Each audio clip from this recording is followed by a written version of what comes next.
توی این هوای سرد سوپ جو قرمز میچسبه. سلام دوستان، امروز میخوایم سوپ جو قرمز بپزیم. 2 پیمونه جوپرک رو که 1 ساعت قبل خیس کردیم و به قابلمه اضافه میکنیم.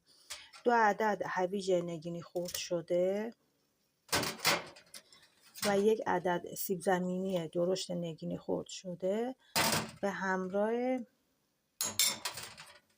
3 قاشق سرخالی رو به گوجه رو که رقیقش کردیم اضافه میکنیم و با 1 لیتر آب میذاریم به مدت 1 ساعت با شعله ملایم بپزه.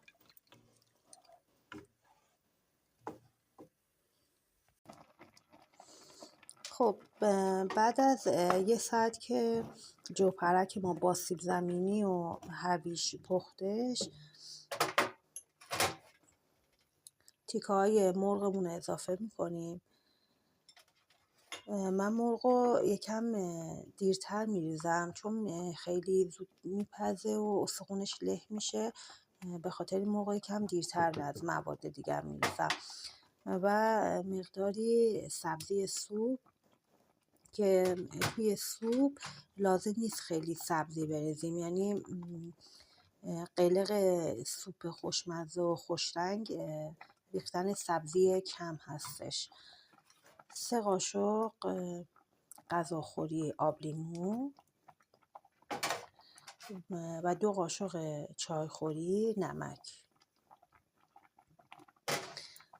یه مقداری هم آب اضافه میکنم و دوباره در قابلمه رو میذارم و زیرش رو کم میکنم تا مرغ و سبزیمون خب بپزه و جا بیفته. دوستان وقتی که مرغ‌هامون کمی پختش، رشته سوپمون رو به سوپ اضافه میکنیم. دقت کنین که لازم نیست خیلی رشته سوپ بریزی، یعنی به اندازه 2 قاشق غذاخوری کافیه. وقتی رشته زیاد به سوپ میزنی سوپ خیلی زشت میشه و اصلا چهره خوبی نداره و همین مقدار برای لحاب دادن سوپ کافی هستش. توی این مرحله میتونین نمک و آب لیموتون هم تست کنین، اگر کم بود به موادتون اضافه کنین. در قابلمه رو میذارین 1 تا نیم ساعت دوباره زمان میدین تا رشته سوپ کاملا بپزه و جا بیفته.